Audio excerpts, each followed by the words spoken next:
You die and end up in heaven. You realize that both your parents are in hell. You have the choice to send one person from heaven to hell in order to save your parents, or you have the choice to go to hell, find them, and try and convince them to repent their long list of sins. Which do you choose? I think this is one of the most in-depth, weirdest moral dilemmas we've ever had. And basically, whoever's on the couch and next to the couch will have the opportunity to speak or pass. You can most definitely share your thoughts, answers, and ideas. So let's go to Jay. Jay, do you send some innocent person to hell to bring your parents back, or do you go to hell to convince your parents to come and join you?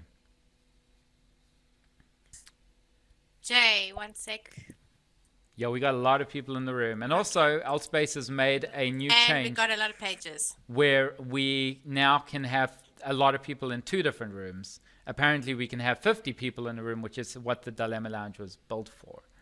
All right, back to the question. Jay. Yeah, I would send an innocent person to hell in order to get my parents back.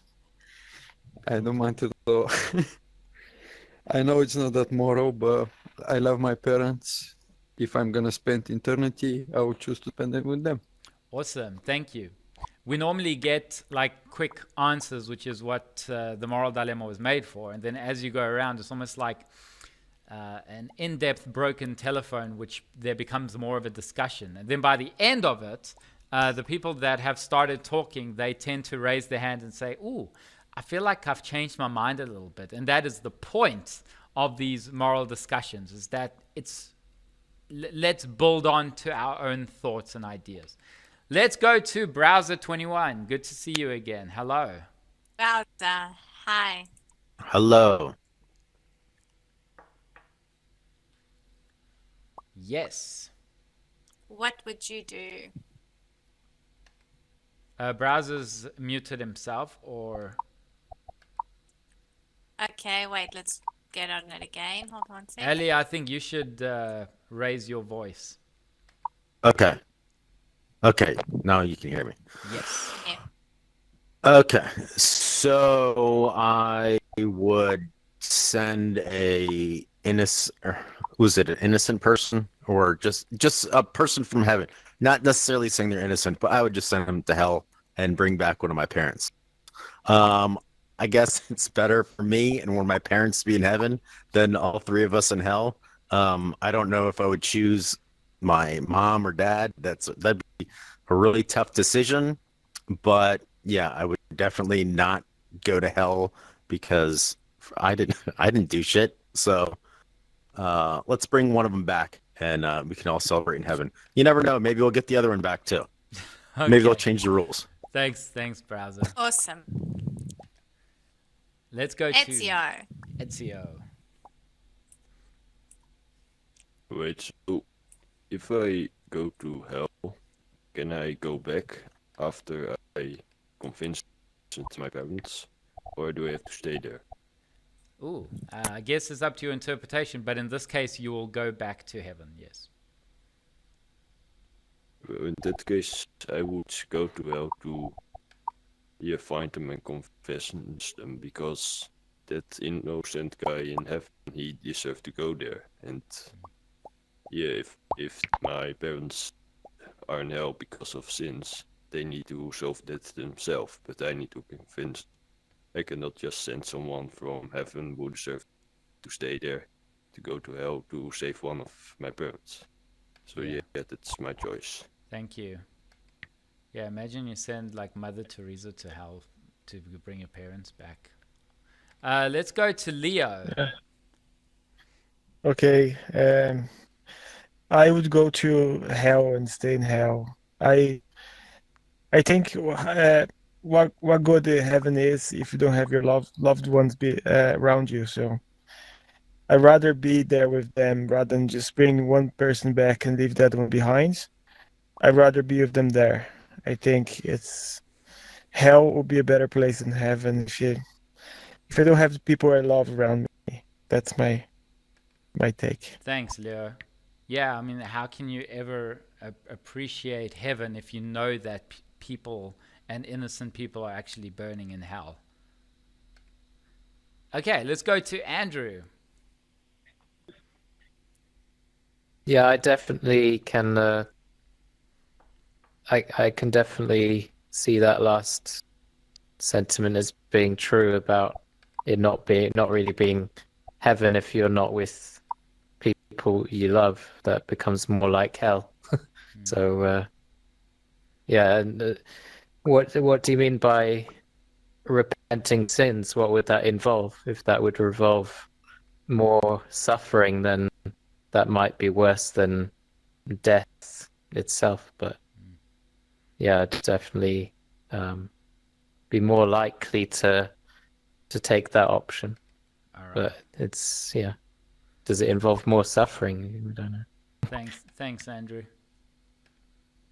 Mia Butt 21, welcome to the Dilemma Lounge. Feel free to speak or pass. Oh no, wait, it's Paddy.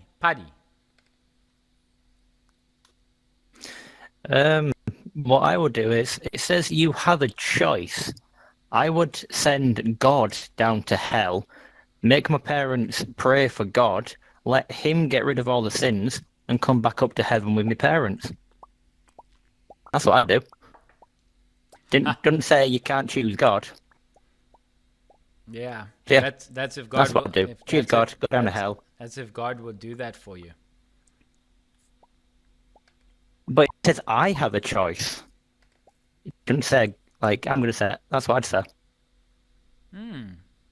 That's interesting. But is God a person?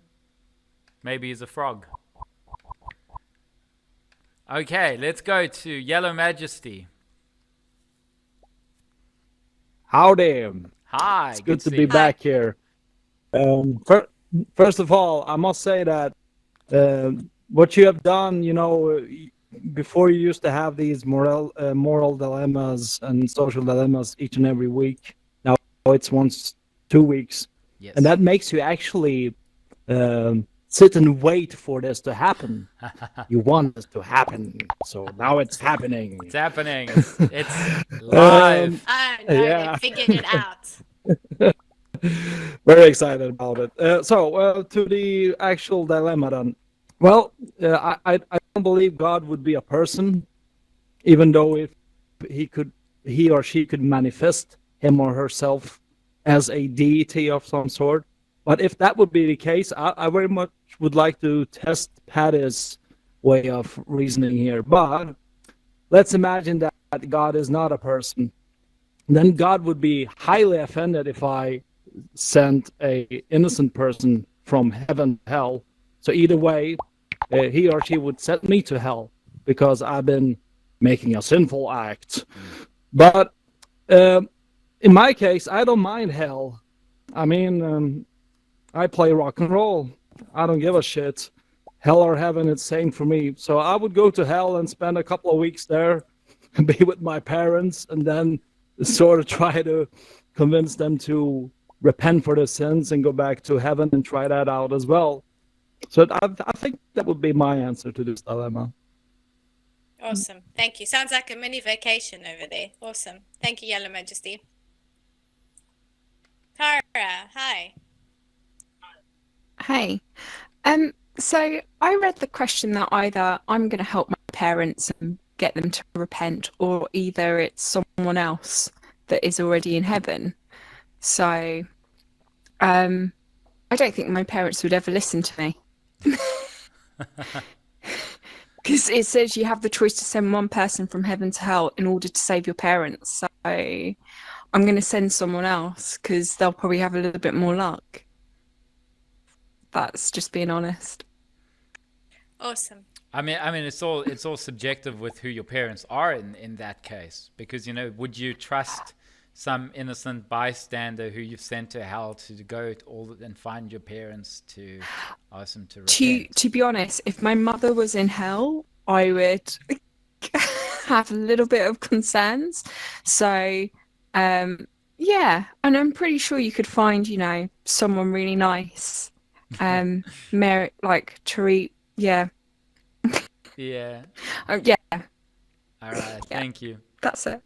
I mean, I'm sure you can find mothers in heaven as well. You can say, "Would you like to be my mom?" Let's go to Jack Jack. Lamborn. Hi. Hi. Hi. Yeah, so for me, I kind of have a strange obsession with hell in a weird sense. So I'd say myself, because I don't think I'd mind it so much. Yeah, that's kind of it for me, really. All right. Awesome. It's so funny Thank how it's like everyone creates their own interpretation of hell, because for some people, it's a mindset, where you're constantly repenting or resenting your life.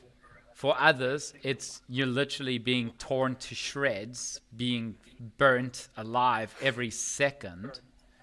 And then for others, hell is, according to the Satanists nowadays, is like the best place to be because there's rock and roll and sex and drugs and all the things that we do on earth.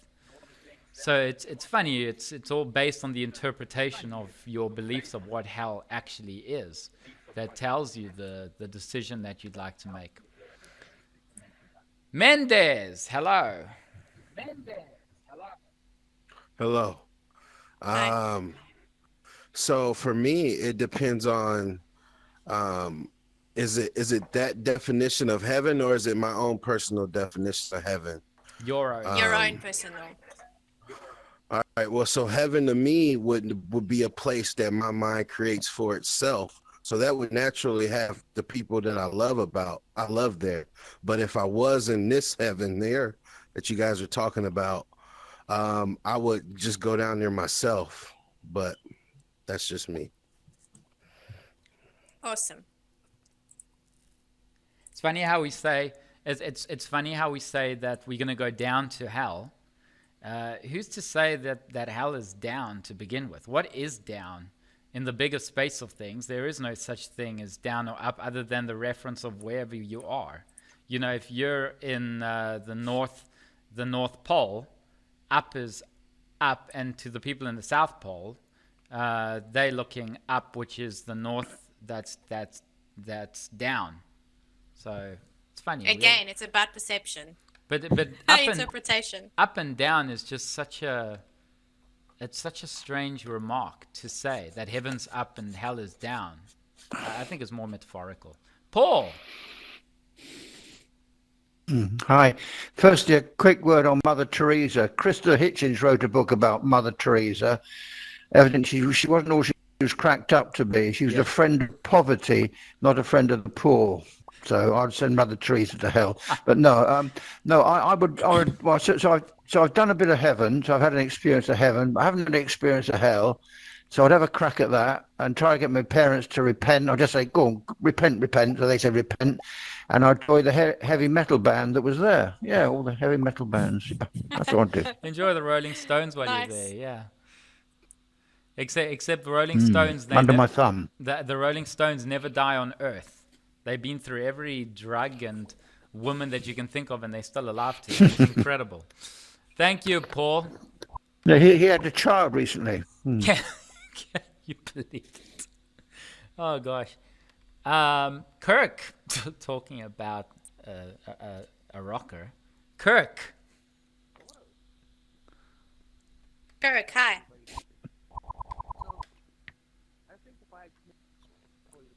Okay, so are we having sound problem? Hold on one sec.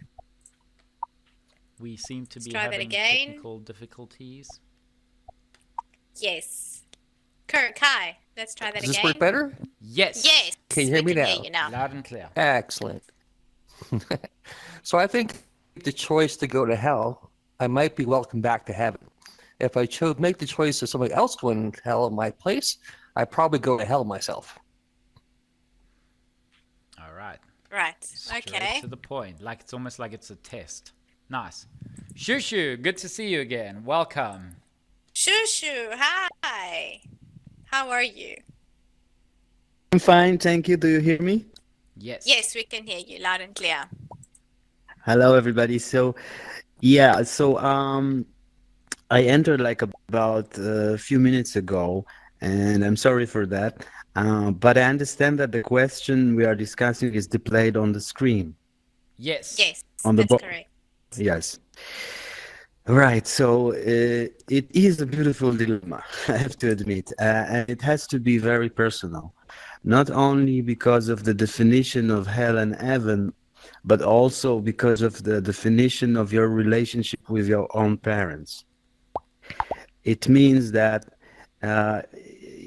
you know, if you would ask a person who was all his life, for example, without parents, then he would like think in a different way. But I understand the idea, and we can replace the parents with somebody very important and close, right?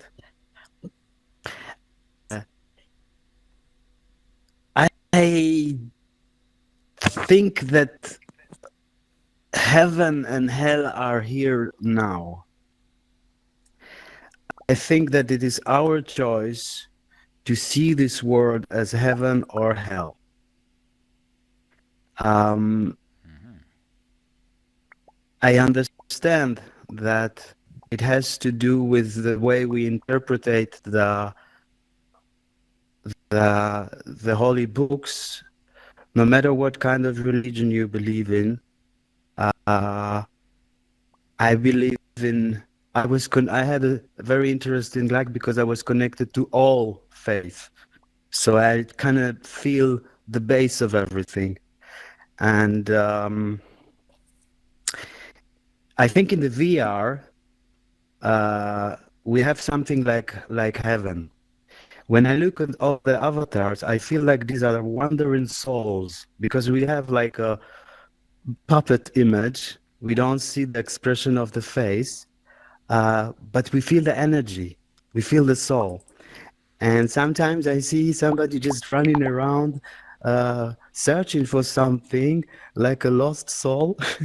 And you can really find here communities, groups of people that gives you the opportunity to be something here, to feel good, to feel with people who likes you and wants to see you again. And in this way, we can create ourselves our heaven here. I've been in some meetings here in churches. There is a beautiful church here, and they have wonderful meetings. And I think it's beautiful that can people come together, you know, and pray. It means that God does not need any specific building or specific place on earth. It's just about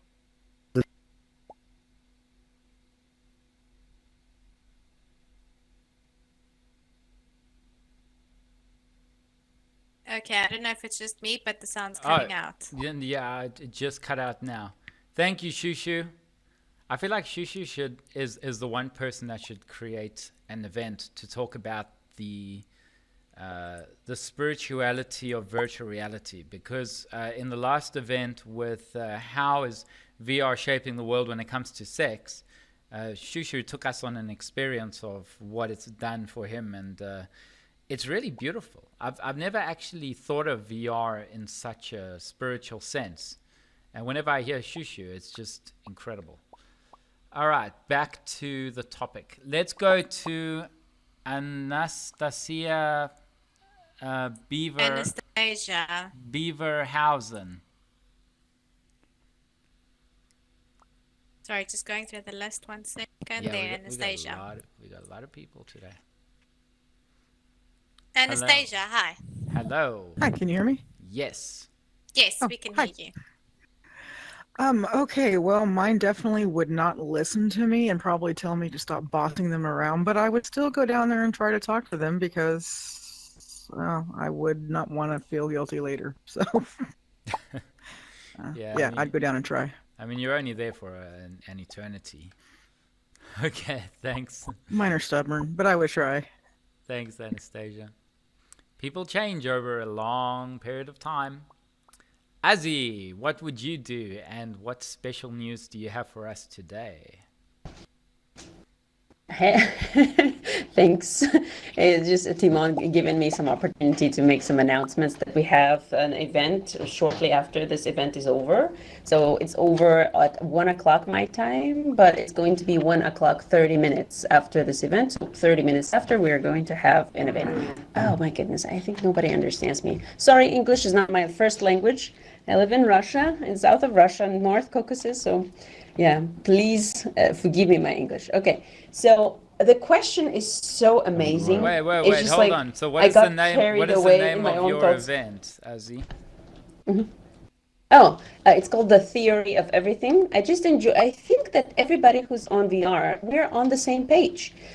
We're talking about the same stuff from just different perspectives. Let's go and unite all these things into a theory and practice of everything. So this is just a room for friends. We're just going to get to know our thoughts, our knowledge. I'm going to tell you everything I know from science, biology, chemistry, psychology, physiology, neurology, programming, languages, and yeah, all kinds of stuff. So I wanted to share my knowledge that I was accumulating for such a long time with some people who are interested. So if you can ask questions about some stuff that you want, like totally random stuff, you can ask and we can just continue our conversation. I couldn't come up with a plan the whole day because I never have a plan for life. I just talk about the things that I find interesting at the moment.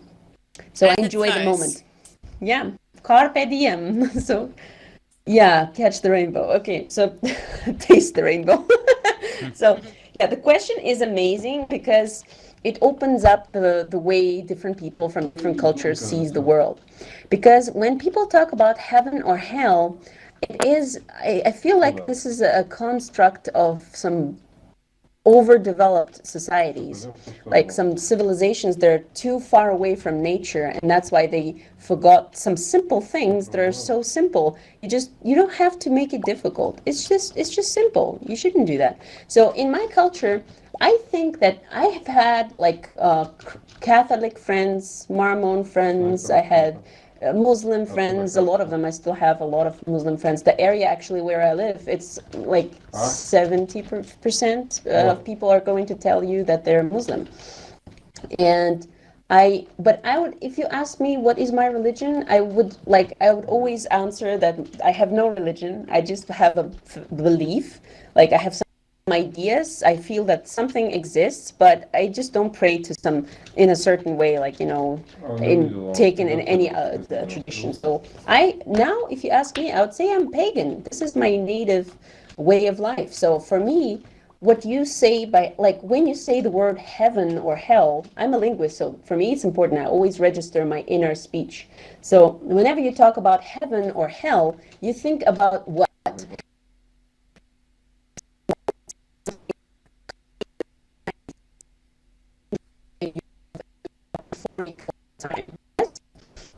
And hell is something dark, black, too hot maybe for some people, and it's suffering, it's bad and something like that.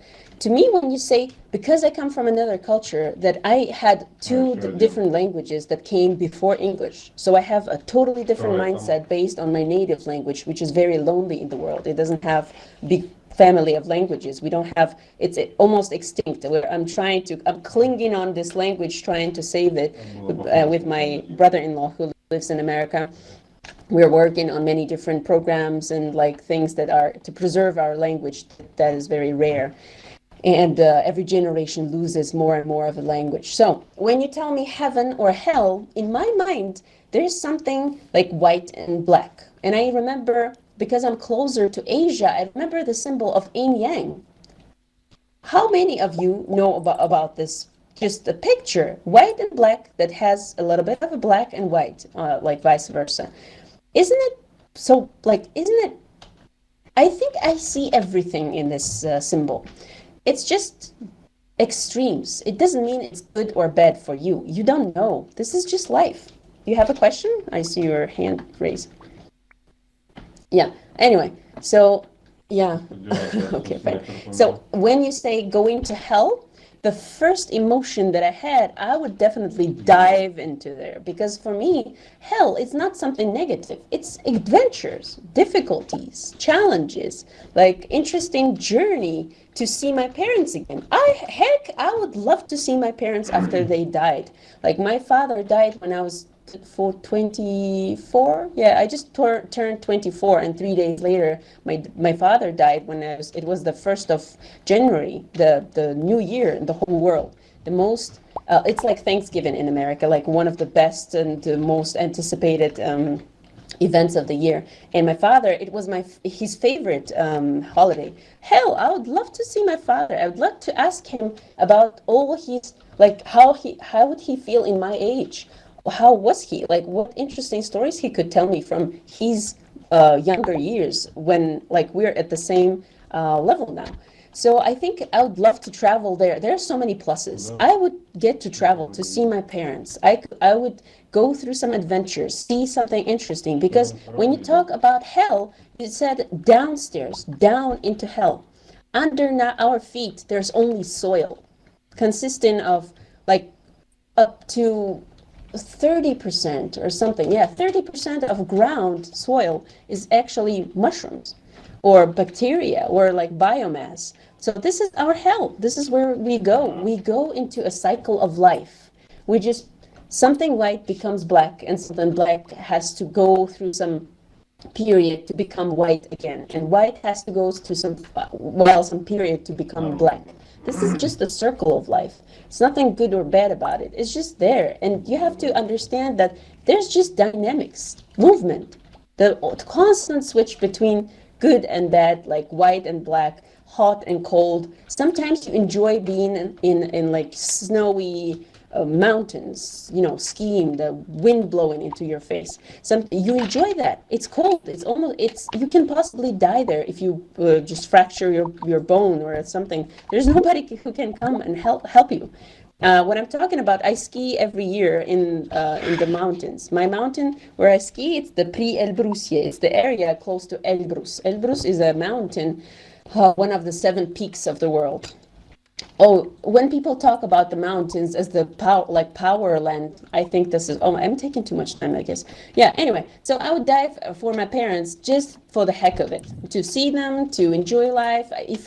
Even if I would know that I would be back safe and sound, I would dive like even at that moment. So yeah, I think I would prefer to go for them and just to talk to them, because I cannot take them away from hell, because this is not my decision to make. It's God's decision. They're already there for some reason. So yeah, I think, yeah. Thank you, Aziz. Thanks for your experiences and stories. That was very interesting. Thank you. Dr. Sam, Dr. hello. Sam. Good to see you. Hi, how are you? Good evening, everybody. Yes, like Yellow Majesty said, waiting 2 weeks is agonizing, but anyway, for these sessions, I also certainly enjoy them, although it's late in my part of the world. So I very, very seldom disagree with Azzy. I just can't compete with her intellectual brain. But what I do disagree with her is that heaven and hell is a modern construct. As far as I'm concerned, heaven and hell were created by Bronze Age men, and even prior to that, even the Persians believed in paradise. So this is an old construct. So my first approach would be, I would need to examine what sin did my parents commit. If we look at the construct of heaven and hell, this is a religious, biblical construct. And a number of religions throughout the world, throughout history, have had some idea of heaven and hell, a punishment and a pleasure area. So I would look from a biblical point of view and see what sin my parents committed. So the typical sins that would send them to hell is that if my father on a Saturday morning got up and tended his garden, which means that he worked on a Sabbath, that would be a sin. If my mother created cloth from two separate textiles, that would be a sin. If my baby brother created a model and called a model out of sand and called it God, that would be a sin. So if my parents committed any of those sins, I would have no hesitation in going around heaven, finding a murderer that was executed, and just prior to the execution, ask for redemption. And in terms of many religions, if just before you die, you ask for redemption, you can go to heaven. And I would exchange that murderer or those murderers with my parents. Also, I would go and find all the Catholic priests that have interfered with young children, who All just prior priests to their across all all priests, religions. all religions, not all of them, but there's a good percentage who interfered with young children or people of their flock. We have it here in Africa.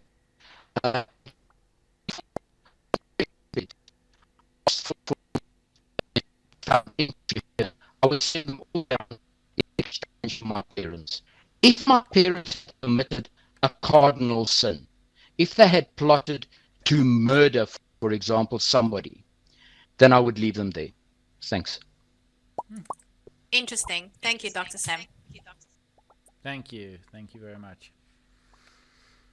All right, let's go to Crawl. And for those who haven't spoken and you would like to share your thoughts, please raise your hand. I see we have the option now to raise hands. And for those who've just joined, make sure you join VR Digital Citizens Group on Facebook for reminders on when these events are. They're not every week, so make sure you join VR Digital Citizens to get in with the community. Crawl.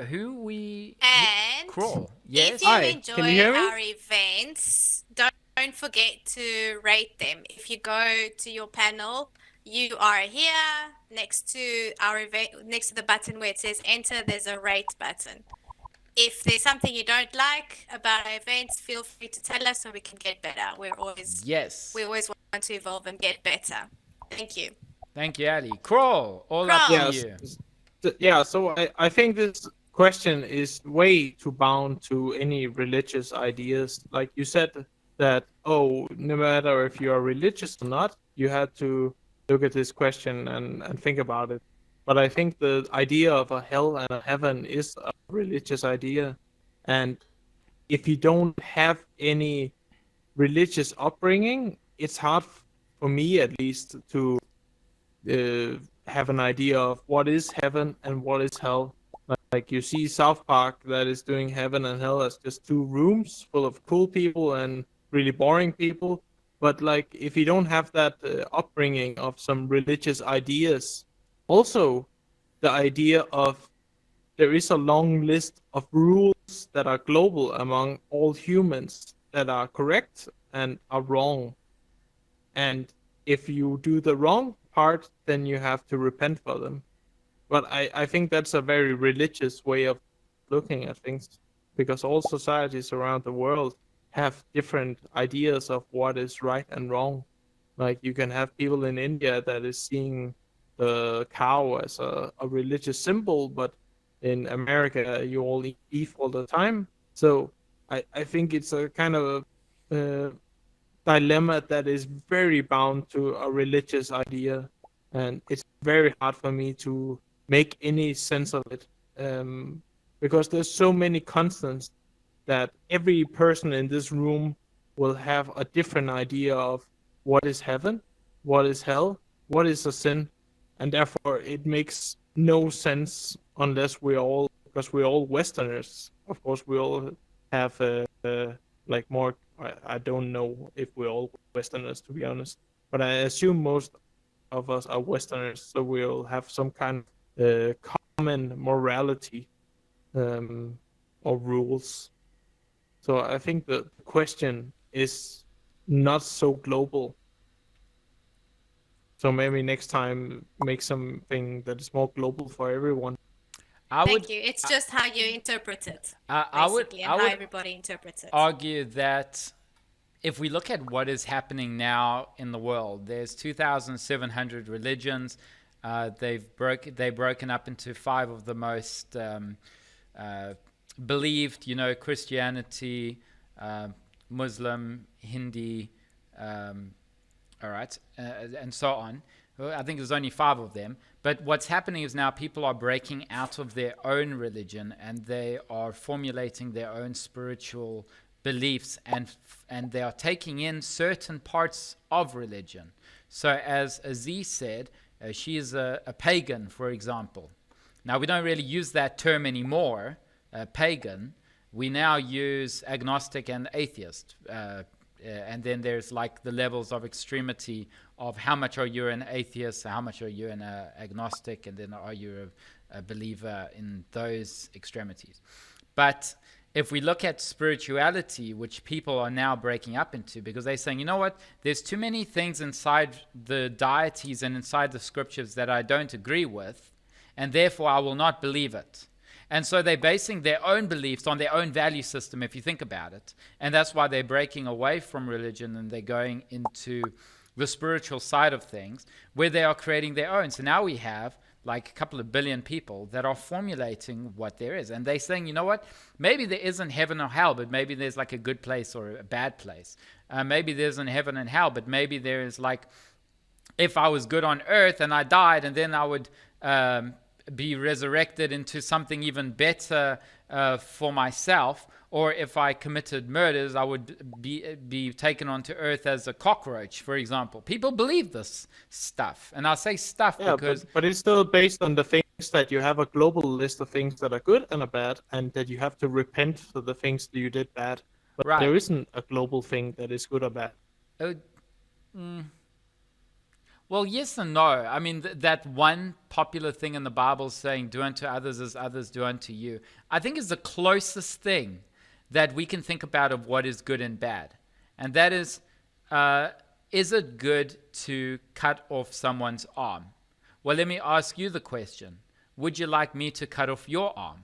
If the answer is no, then there's probably more of this is a bad thing to do.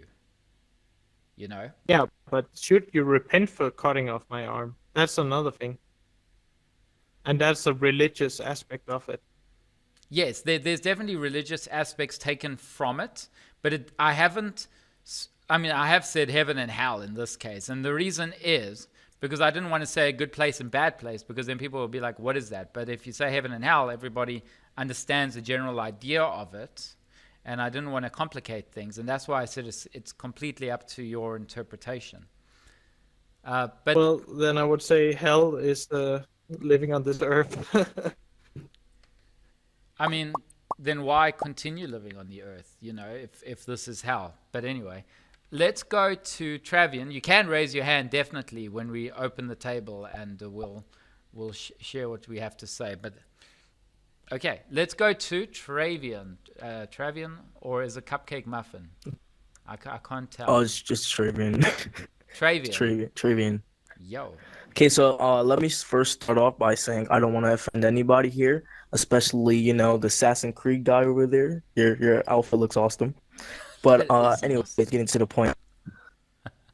I'm personally not Christian. I do not believe in heaven or hell. I believe like hell was created to keep Christians in fear and morally in check so they don't commit crimes, you know. And if you actually think about it, only 144,000 people will make it into heaven. So if you actually think about it, only probably 3 or 2 people in your church will probably be going to heaven. So that means most of you who probably worship your whole life to Christianity probably won't even make it. But anyways, in the scenario, if let's say heaven is hell and real, on this scenario, I would save my parent, because it's probably a test to see what I would do the right choice. So yeah. Awesome. Short Thank and you. sweet. Thank you, Travian. Yeah. Let's go to King Karush. Why are you sitting all the way there? You know we had to go through all these people. Next time, I think you're going to have to think twice about sitting over You're there. a busy man. King Karush.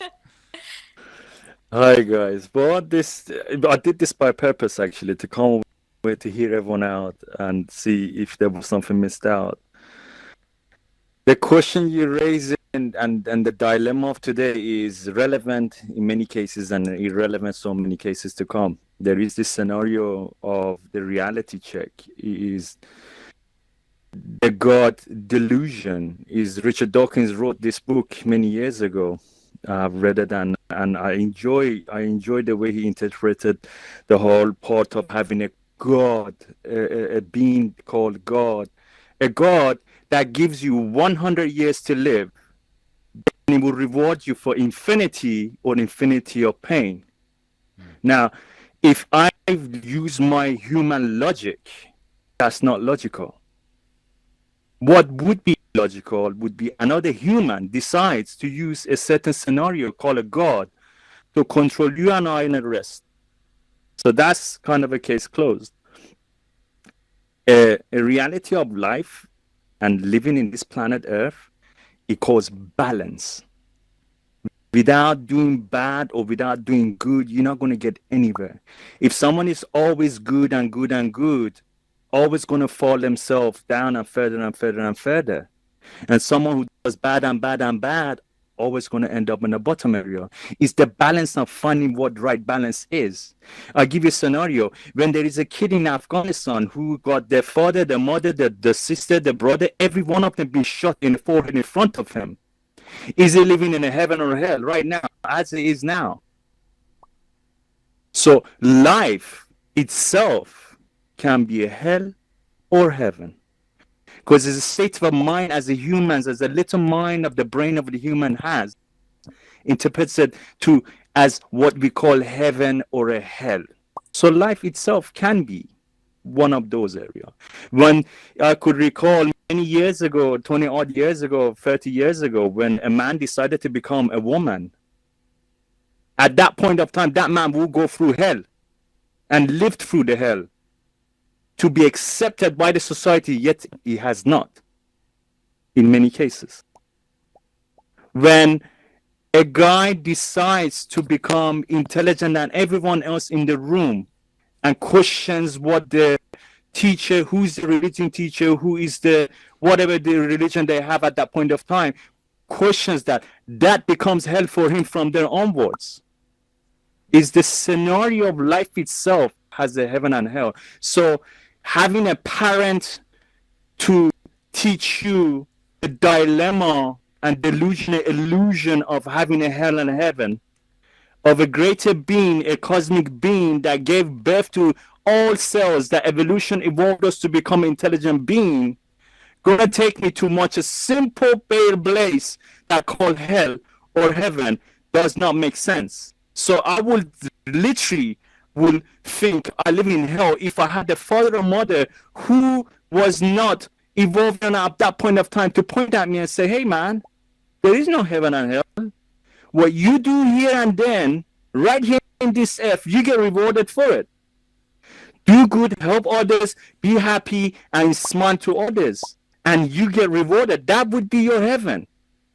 Or you don't, and you're going to rob the man, or you're going to shoot the man, or you're going to do this and that, then that you will live in a hell, because the guilt eventually build up.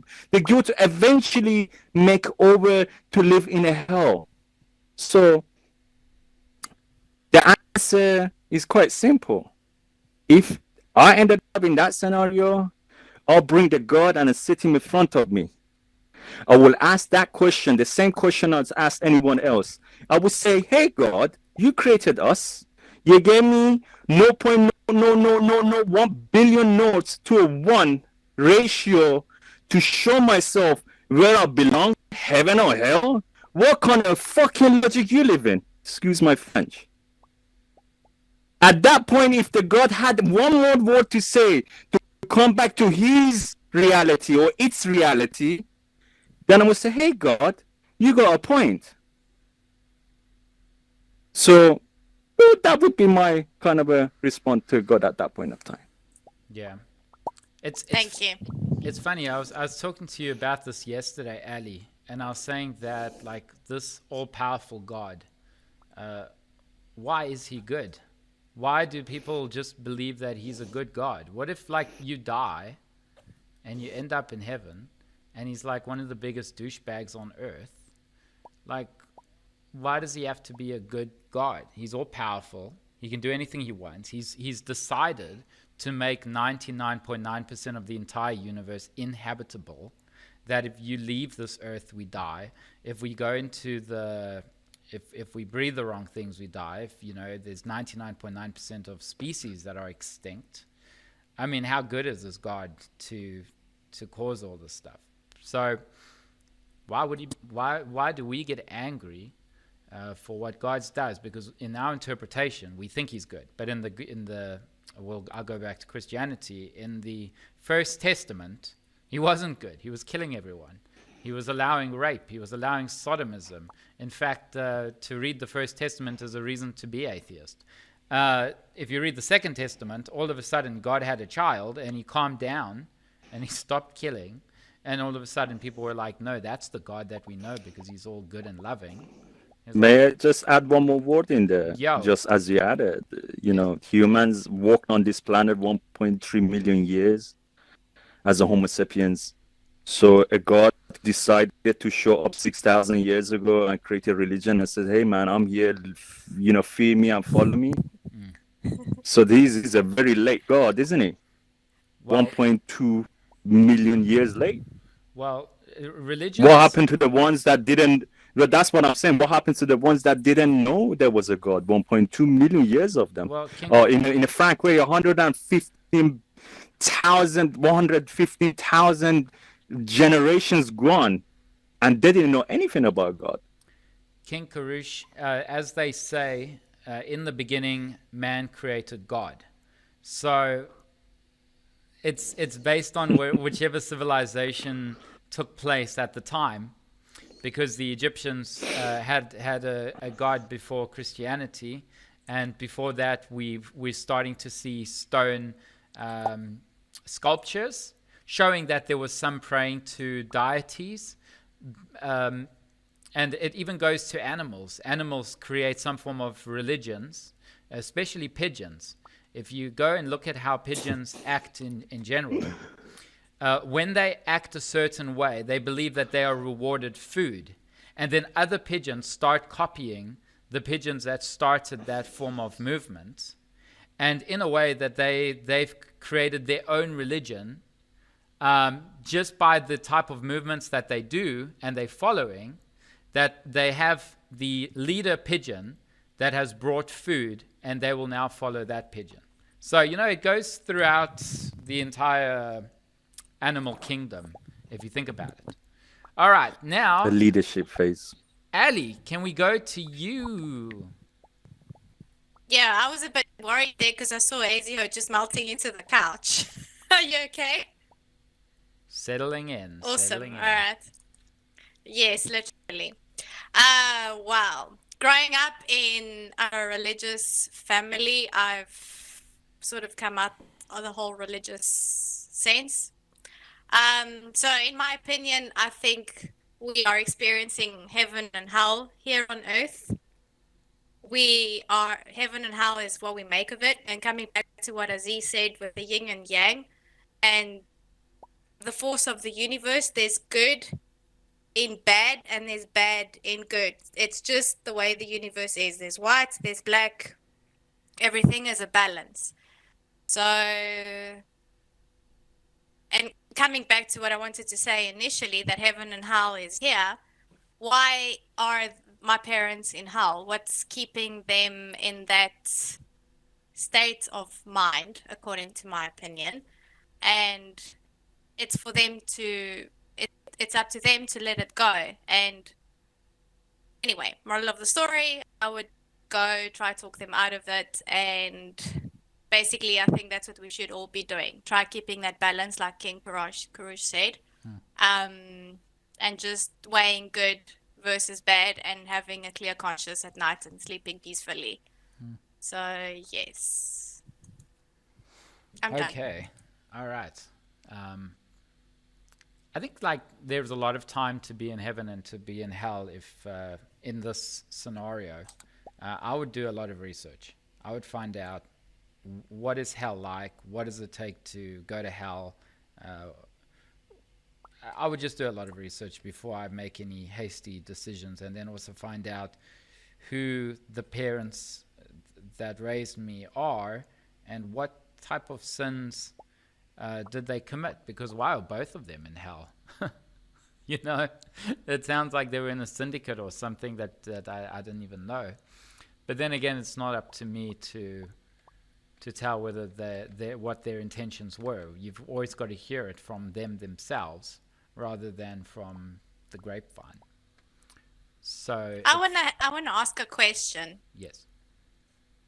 So apparently we can't be the only living beings in the whole universe, right? So taking other living beings into consideration, what's their interpretation of heaven or hell? I mean, do they have a religion?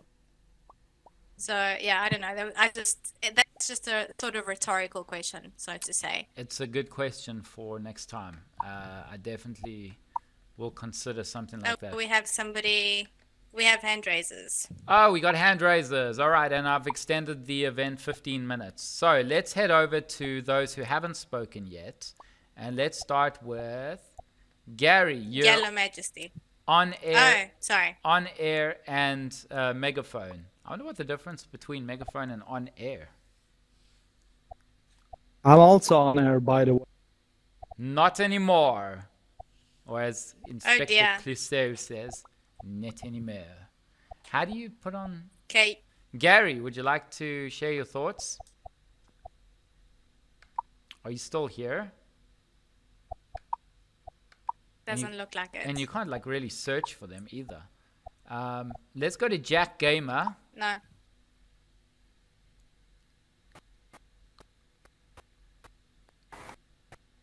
Jack Gamer. Jack Gamer. I can hear you're a gamer. All right. Okay, we're experiencing technical difficulties. Yeah, Let's try that again. Yeah, you'll have to raise your hand again. Scar, good to see you. Hello. Hello. I came in a bit late, so I don't want to repeat anything that's already been said. When I look at this dilemma, I think it's kind of funny because as humans, we think we know what's best for everyone else. So I don't think it's my right to send anyone to heaven or hell. I don't think I should be going to convince anyone because I believe that they should be in heaven with me and whatever. You know, if as humans we always think we wanna rescue people and we think that we are in the right and we have to convince them not only for them to live a better life, but kind of like you said, Ali, so we can sleep better at night. So like we're doing it for ourselves. I just think humans are really funny like that. So if I could not do either of those things, that would be my choice. But also there is no real context as to the religion or the God involved as well. So I don't want to push my interpretation onto the dilemma. If I had to choose, I suppose when it's supposed to go to the hell, do I have to stay there? Or can I come back? It's open to interpretation. Because if I have to stay there, I don't want to go there. But if I can come back, you know, I'll pop along. I'll be like, hey mom, hey dad, I'm at this other place. It's got good food. If you like this, come on by. But I wouldn't try and convince them to repent for a life that they probably wanted and chose to live. That's my 2 cents on it. Awesome. Thank you, Scar. I love where we are with civilization, because just 300 years ago, no one in this entire room, well, you know what I mean, no one in any room. No one in any room. Oh, hold on. I fixed it. Jack Gamer, we've got an echo coming from your audio, Computer. from your mic. No one in there, their wildest dreams would first ever say the word hell or heaven because it's blasphemous. But second of all, the image that was imprinted of what hell is so different, clearly, by what it is today in our own interpretation. Like, was Sky saying, I'll pop in and see if they want to pop in. Like they're on a couch watching TV or like taking drugs and having sex. When 300 years ago, they were being ripped from their skin, burnt 24/7, that you had to walk through fire. There was just, it's so funny how we interpret hell based on how we live today and how we think that hell has changed just because of how we think. It's so weird. All right. I mean, even that interpretation is, do we think that they're right? Yes. Hi there. I know you're short of time, so I'll probably just chip in a few points quickly. One is, I think, really, as somebody was saying earlier, the whole concept of heaven and hell are relatively modern. Probably go back a couple of thousand years. If you go but look at the ancient Egyptians, Mayans, Chinese, and that, they had very different sort of views on these things, and still, like the Indian religions and that these days, these heaven and hell tends to be mainly sort of Abrahamic religions, going back a couple of thousand years. A lot of it was due to, it's just a way of the hierarchies within religions basically trying to keep control of people, so that, you know, you've got reward and a carrot and stick approach to conforming and behaving with life in that as well. Another thing is, I like your point about we are finding ever more exoplanets. One day we're going to find an exoplanet with some sort of intelligent life on it. Well, we may not know about it, but they probably exist out there, just by the sheer numbers. I'm an astronomer. So you then have to think, well, if God is the whole universe, whatever he is, if it exists, then that has to relate to those ones as well. Another point is talking about dying. Well, it's possible that maybe in a century or two, we may get to the point where we can take all of our experiences, our ways of thinking, we can put them into a machine that never dies. So the whole concept of heaven and hell will be getting away from that. Now, whether God will come down and say, no, you're not allowed to do that, but who knows, you know. So it's just a point. I'm actually writing a series of 5 science fiction books, in which I actually go into a lot of this stuff in a science and technology way about it. And the first one is actually called Haley and Eon. It's the name of my book. So anyway, just chipping in those points. But it's an interesting subject. Yeah. Does Halion Aeon mean sun eternity? Sorry? No, Halion, well, they're 2 different words, Halion and Eon. Halion is actually, it's short for hadronic life entity. Okay, hadrons are a very wide class nuclear particles. The first one in the series is Halion Eon. Eons, well, they're actually the demigods to the Gnostics, but they are enhanced humans in the story.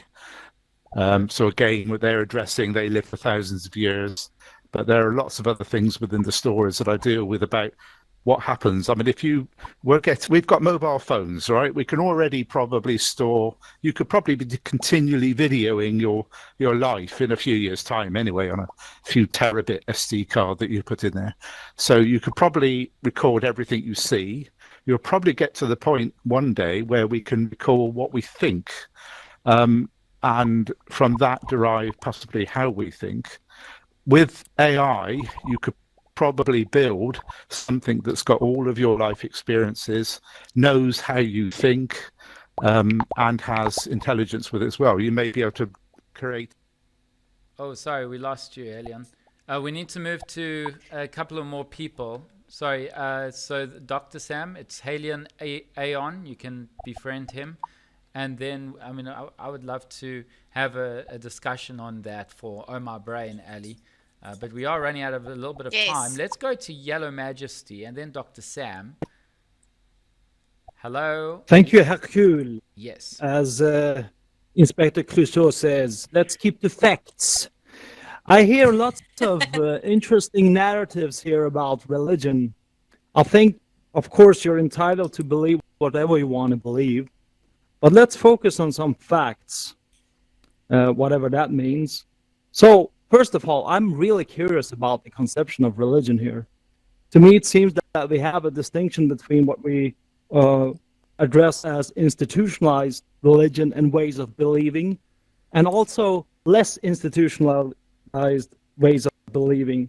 So religious could actually be the means which you incorporate into a narrative which is based on axioms that gives you meaning to believe in something else than the, let us say, deities that wander on this earth. So if you play with that thought a little bit and just open up your mind and senses and think about how worthless you are on this planet, how meaningless you are, because you will live and you will die, and you don't know shit about what will happen afterwards.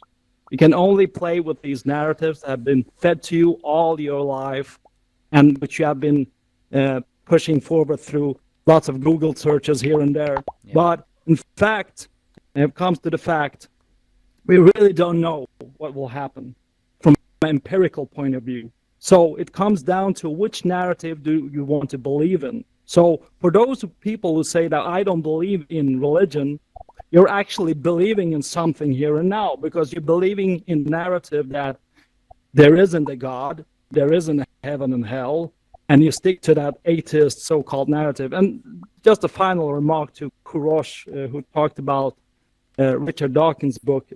In my opinion, people like Richard Dawkins, Sam Harris, these people sound like 18-year-old atheists that do not incorporate more profound views on what the cognitive sides of believing is. With that, I mean references to Friedrich Nietzsche, his book on good, Beyond Good and Evil, or Carl Jung, the psychologist, and his beliefs in archetypes and all that kind of stuff. So we are in an age where believing and having hope is becoming more and more redundant to the level that people starting to believe in not believing, which comes to my absolute final comment.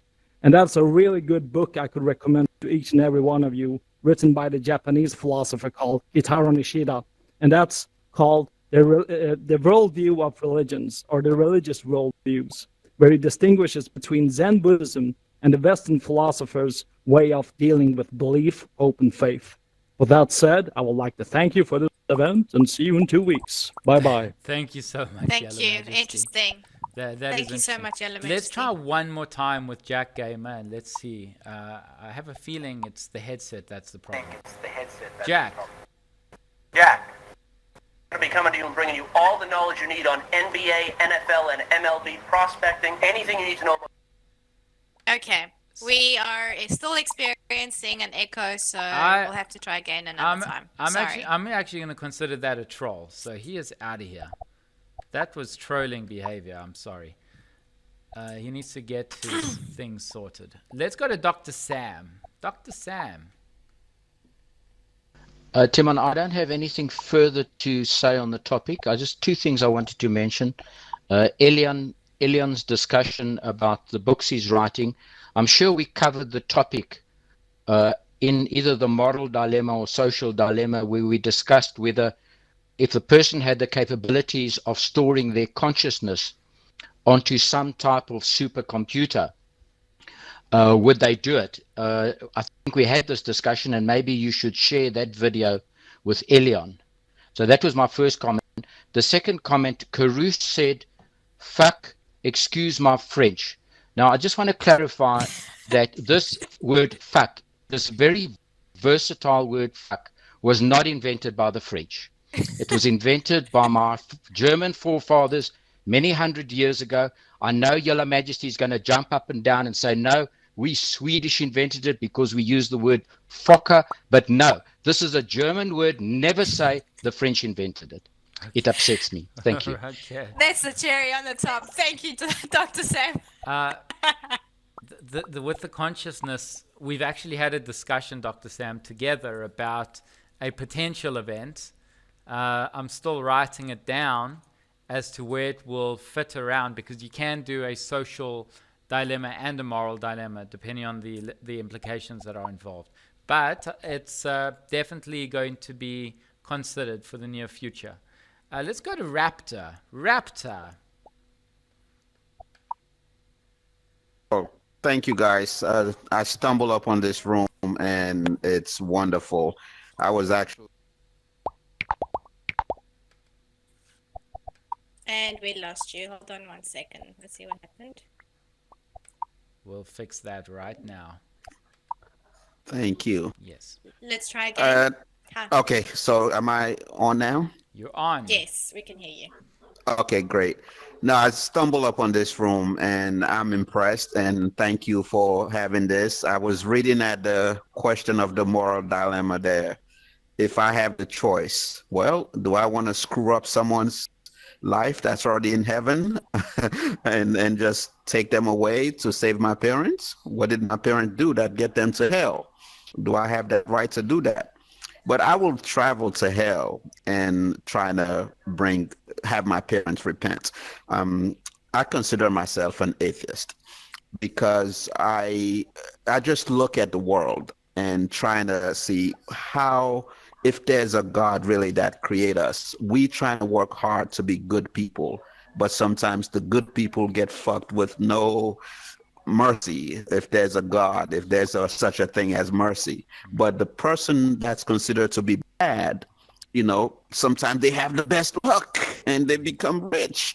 And sometimes you think about it. Here I am. I work. I live a good life, but I work hard for that good life. But some people don't. So life is just fucked. I believe there's maybe something that created us, but that something is not like I have to devote myself to that for the rest of my life. I want to, okay, there's something, I'm here, right? Something has to bring me here. But a religion, that's something I think it makes you feel good. I grew up as a Catholic. I used to go to the church on Sundays and Fridays to the mosque. So it makes me feel good when I go to the church. So I feel good when I come out. I want to do good. And that's why, I can go to the church one day and to the mosque, because when I come out of there, I'm happy. It makes me feel like there's something for me to strive to be able to give to the world. And that's why I love when I go to a church or mosque, because I actually started reading the Bible and the Quran every year. I will do it once a year. And what I found is they are almost exactly the same. So what you read in the Bible, it's like literally almost the same thing that's in the Quran. If you've ever tried that, try it just for your education. And you will see there's literally, and people say, I don't know if you've heard of this, the Quran stole from the church. And these are people like you and me that decide to write these things and put them in writing. And they're not like gods. They're people that wrote these things. We just tend to kind of believe in them. And over time, it becomes indoctrinated in us. So for me, church and even the Jews religion, that's all based on one book. So for me, thank you for putting this moral dilemma, and please let me know whenever you have things like this for me to attend, because I adore these discussions and I'm learning a lot from you guys. Well, thank you. We have a couple of events that you can join us, and thank you for your words. We have the social dilemma on Monday. We have the moral dilemma on Fridays. Well, these are once every 2 weeks. We then have Oh My Brain, where we talk about science, quantum, spirituality based questions. We have very similar event discussions. And then we have Awakened Awareness, Ali's event discussion, which is more based on mindfulness, positivity, and trying to improve your life in many ways. That's on a Sunday. So make sure you go to VR Digital Citizens Facebook group, and then you'll get all the reminders on when these events are. But thank you for your kind words. Behind you can see the banner with where you can catch us. You know, Ali, I was just thinking, like, as Raptor was talking, Forrest Gump, there was one quote that for my whole life I was like, oh, it's such a stupid quote. But like now it just makes so much sense. That's life is a box of chocolates. You're never going to know what you're going to get. And exactly. it's literally not just the life that you're living, but it's literally the life that you were given by your parents based on their own circumstances. So religion is initially based on your geography, right? Then your religion is based on the level of education and the geography that you're in. And it's just whatever you dealt with. If you were thrown into the forest as a young child, you wouldn't have any language. You would be brought up with the wolves, and you would only know how wolves think. There wouldn't be religion. Or maybe there would, but like wolf religion. Wolf religion, Ali. Let's go to... Let's go to... What was that, Timon? A scar. Hello. I just wanted to make a quick point, but I see that Yellow Majesty has gone. I was just going to challenge something that they said, which is that atheism is a belief, which is not. A lack of belief isn't in itself a belief. It is simply a rejection of the assertion that there is a God. Saying that my atheism is a belief is the same as saying, so my grandfather collects stamps, so my hobby is not collecting stamps. No, it's not.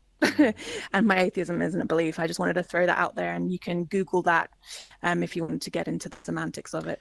There's two types of people that I have problems with, and that they are extremists. So those that are 100% certain that there is a God or some type of deity, and atheists to the extremity that they know for a fact that there is no God or no deity. Do you not believe that that is a form of belief, Scar, where you are egotistically to the point where you 100% know that there is no God? You believe that there is no God. I didn't say that I 100% know there's no God. I reject the assertion that there is a God. Which is different from a belief. It's got nothing to do with you. The question is, in terms of belief, can you not say, if there is somebody who is certain that there is no God, can they not say, I believe that there is no God? Right? Or not? But a belief in something is the same as a rejection of something. So yeah, for sure, you can believe that there is no God, but atheism is not that. Yeah, I mean, it's not like you wear a... And that is the point that I wanted to make. It's not like you wear an emblem on your neck saying, I'm an atheist and I believe in atheism. I get what you're saying. I just like playing the devil's advocate sometime. Let's go to King Karush.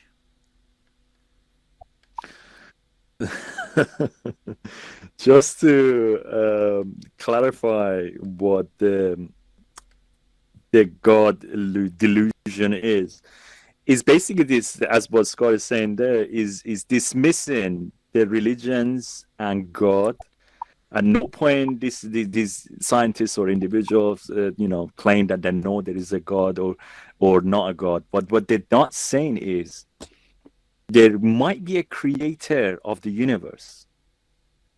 If the gentleman who, Mr. Yellow, whatever his name was, if he was evolved enough to research slightly more, he understands we are nothing more than a hydrogen. Our cells have taken billions of years to evolve to what we become. So could it been, should it been, or might have been a creator that created one of these universes out of a trillions of infinity of other universes? So that could be a possibility. But at no point this creator would have been called a god, and definitely at no point it would have created a hell or a heaven.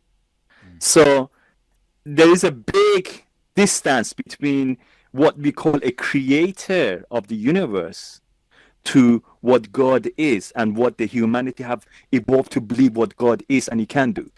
Is a massive differentiation there. a gentleman who was astronaut earlier on, the universe is massive, is huge. There's no number that we could put out there to actually calculate this because we're still learning.